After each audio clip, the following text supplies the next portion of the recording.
Capítulo 1. Inconformismo. A primeira característica que devo considerar sobre o discípulo radical é o inconformismo. Deixe-me explicar. A igreja tem uma dupla responsabilidade em relação ao mundo ao redor. Por um lado, devemos viver, servir e testemunhar no mundo. Por outro, devemos evitar nos contaminar com ele. Assim, não devemos preservar nossa santidade, fugindo do mundo, nem sacrificá-la, nos conformando a ele. Tanto o escapismo quanto o conformismo são proibidos para nós. Esse é um dos temas principais da Bíblia. Ou seja, Deus está convocando um povo para si e o desafiando a ser diferente de todos. Sejam santos, diz ele, repetindo ao seu povo, porque eu sou santo. Levítico 11:45 e 1 Pedro 1:15-16. Não devemos preservar nossa santidade fugindo do mundo, nem sacrificá-la nos conformando com ele. Esse tema fundamental se repete nas 4 seções principais da Bíblia: a lei, os profetas, o ensino de Jesus e o ensino dos apóstolos. Darei um exemplo de cada. Primeiro, a lei. Deus diz ao seu povo por meio de Moisés: não fareis segundo as obras da terra do Egito, em que habitastes, nem fareis segundo as obras da terra de Canaã, para a qual eu vos levo, nem andareis nos seus estatutos. Fareis segundo os meus juízos e os meus estatutos. Guardareis para andares neles. Eu sou o Senhor, vosso Deus. Levítico 18, do 3 ao 4. Semelhante à crítica de Deus ao seu povo por meio do profeta Ezequiel é que não andastes nos meus estatutos, nem executastes os meus juízos. Antes, fizestes segundo o juízo das nações que estão em redor de vocês. Ezequiel 11:12. O mesmo acontece no Novo Testamento. No Sermão do Monte, Jesus fala dos hipócritas e pagões e acrescenta: não vos assemelheis, pois, a eles. Mateus 6:8. Finalmente, o apóstolo Paulo escreve aos Romanos: não vos conformeis com este século, mas transformai-vos pela renovação da vossa mente. Romanos 12:2.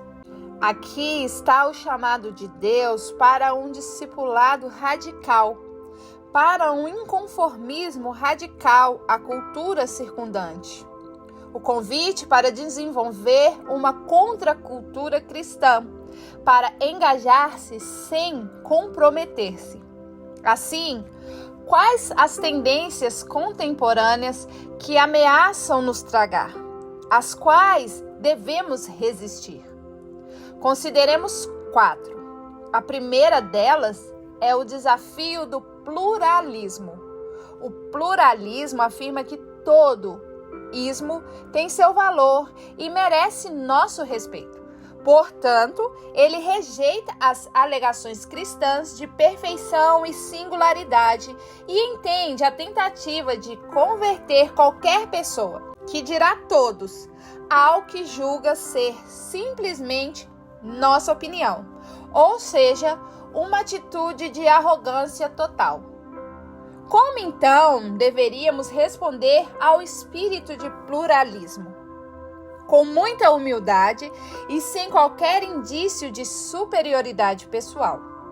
Porém, devemos continuar a afirmar a imparidade e a perfeição de Jesus Cristo, pois ele é singular em sua encarnação, o único Deus homem, singular em sua expiação.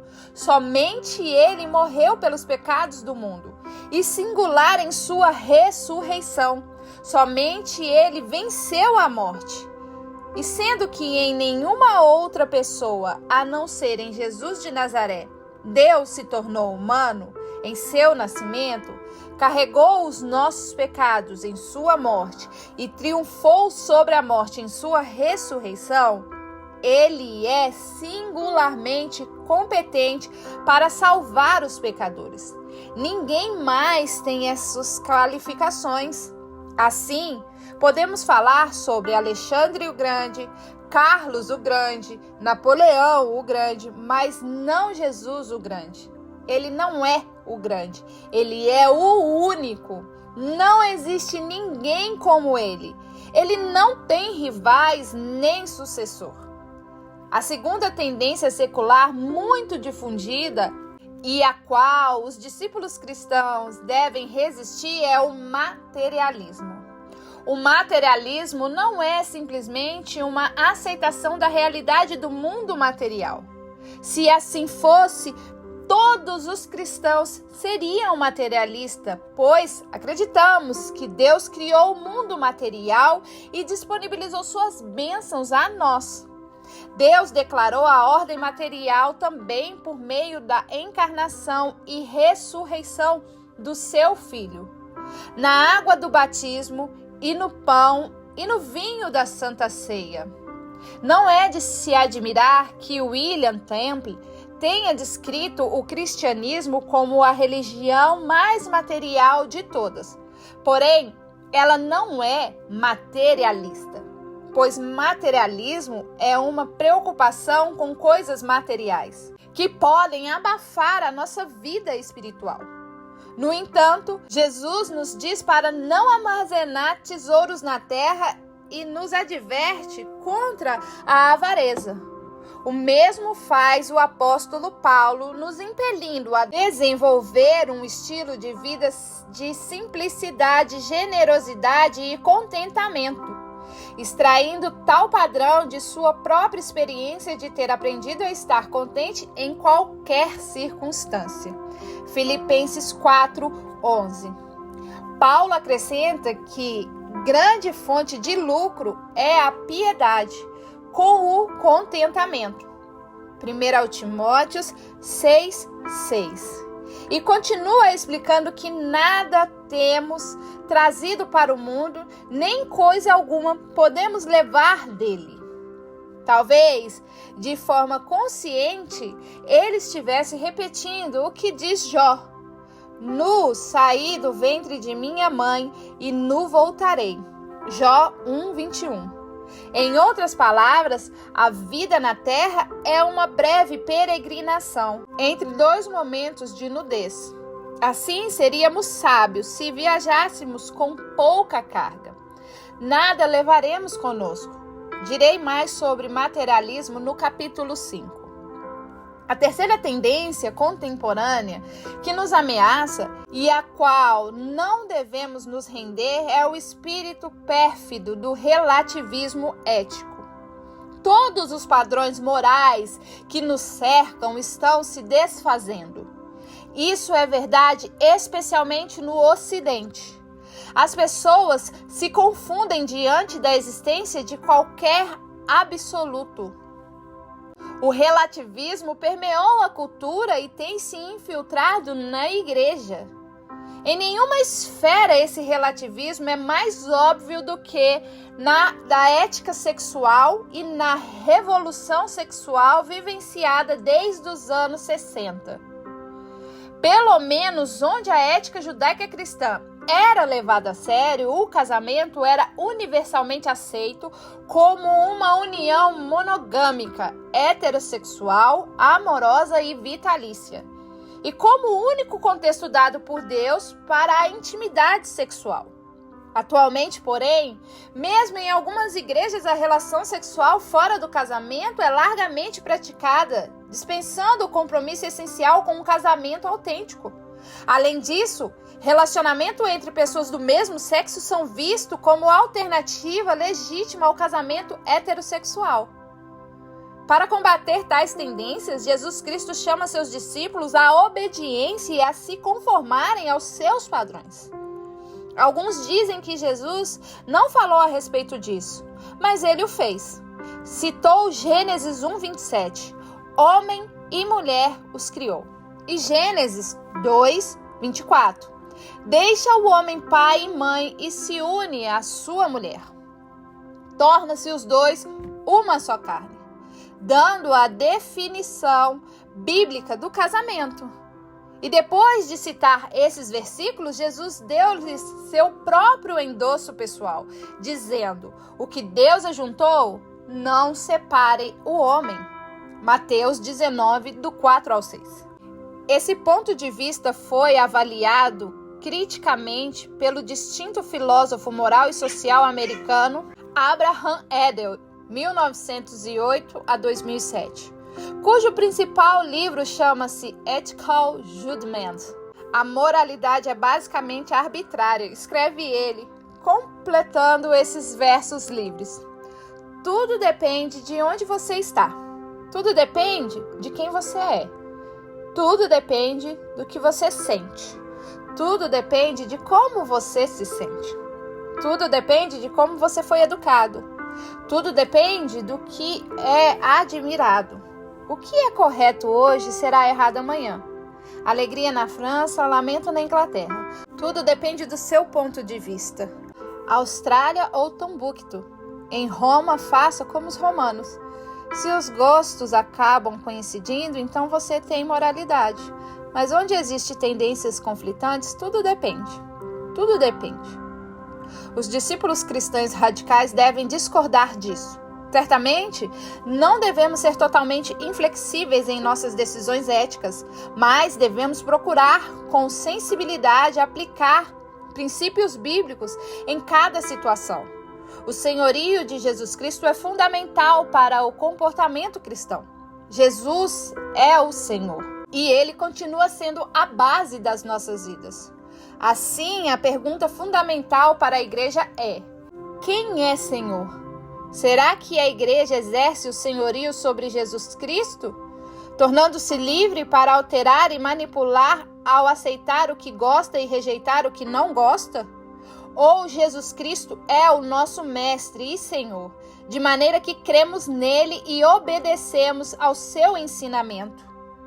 Ele nos diz também: por que me chamais Senhor, Senhor, e não fazeis o que vos mando?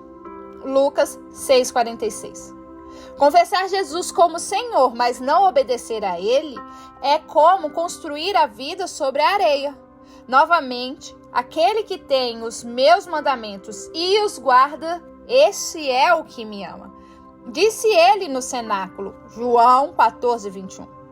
Aqui estão duas culturas e dois sistemas de valores, dois padrões e dois estilos de vida. Por um lado, há o estilo do mundo ao nosso redor e, por outro, a vontade revelada de Deus, boa e agradável. Discípulos radicais têm pouca dificuldade de fazer suas escolhas.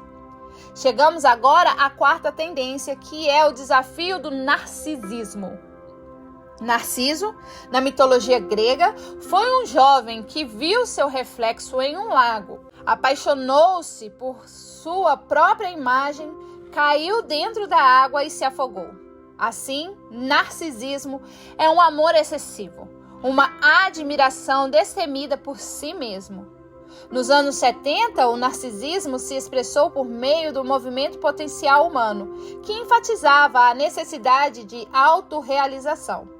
Nos anos 80 e 90, o movimento da nova era imitou o movimento potencial humano. Shirley MacLaine pode ser considerada símbolo do movimento, pois era cega de paixão por si mesma. De acordo com ela, a boa notícia é essa: sei que existo, portanto eu sou. Sei que a força divina existe em mim, portanto ela é. Já que sou parte dessa força, sou o que sou. Parece uma parábola deliberada da revelação que Deus faz de si mesmo a Moisés. Eu sou o que sou. Êxodo 3,14. Assim, o movimento da nova era nos convida a olhar para dentro de nós mesmos e nos explorar, pois a solução para os nossos problemas está em nosso interior. Não precisamos que um Salvador surja em algum lugar e venha até nós. Podemos ser o nosso próprio Salvador. Infelizmente, uma parte desse ensinamento tem permeado a igreja e há cristãos recomendando que devemos não somente amar a Deus e ao próximo, mas também a nós mesmos. No entanto, isso é um erro por 3 razões. Em primeiro lugar, Jesus falou do primeiro e grande mandamento e do segundo, mas não mencionou o terceiro. Em segundo lugar, amor próprio é um dos sinais dos últimos tempos. 2 Timóteo 3:2. Em terceiro lugar, o significado do amor ágape é o sacrifício próprio em benefício dos outros. Sacrificar-se a serviço de si mesmo é nitidamente um contrassenso. Então, qual deve ser a atitude para conosco? Um misto de autoafirmação e autonegação. Afirmar tudo em nós que vem da nossa criação e redenção, e negar tudo que pode ser ligado à queda. É aliviador se livrar de uma preocupação doentia consigo mesmo e voltar-se para os saudáveis mandamentos de Deus, incorporados e reforçados por Jesus. Amar a Deus de todo o coração e ao nosso próximo como a nós mesmos, pois a intenção de Deus para a sua igreja é que ela seja uma comunidade de amor, de adoração e de serviço. Todos sabem que o amor é a maior virtude do mundo, e os cristãos sabem o motivo. É porque Deus é amor. O cortesão espanhol do século XIII, Raimundo Lúlio, missionário entre os muçulmanos no norte da África, escreveu que aquele que não ama não vive, pois viver é amar. E sem amor, a personalidade humana se desintegra. É por isso que todos procuram autênticos relacionamentos de amor. Até agora, consideramos 4 tendências seculares que ameaçam subjugar a comunidade cristã. Em face dessas tendências, somos chamados a um inconformismo radical, não a um conformismo medíocre. Diante do desafio do pluralismo, devemos ser uma comunidade de verdade, declarando a singularidade de Jesus Cristo. Diante do desafio do materialismo, devemos ser uma comunidade simples, considerando que somos peregrinos aqui. Diante do desafio do relativismo, devemos ser uma comunidade de obediência. Diante do desafio do narcisismo, devemos ser uma comunidade de amor. Não devemos ser como o caniço agitado pelo vento, dobrando-se diante das rajadas da opinião pública, mas tão inabaláveis quanto pedras em uma correnteza. Não devemos ser como peixes que flutuam na corrente do rio, como diz Malcolm Muggeridge. Somente peixes mortos nadam com a correnteza. Devemos nadar contra ela, contra a tendência cultural. Não devemos ser como camaleões que mudam de acordo com o ambiente. Devemos opor de forma visível ao ambiente em que estamos. Então, a que o cristão deve se assemelhar? Se não devemos ser como caniços, peixes mortos ou camaleões. Será que a palavra de Deus é totalmente negativa, nos dizendo simplesmente para não sermos moldados à forma daquele que estão no mundo ao nosso redor? Não, ela é positiva. Devemos ser como Cristo, conformes à imagem de seu Filho. Romanos 8:29. E isso nos leva ao segundo capítulo.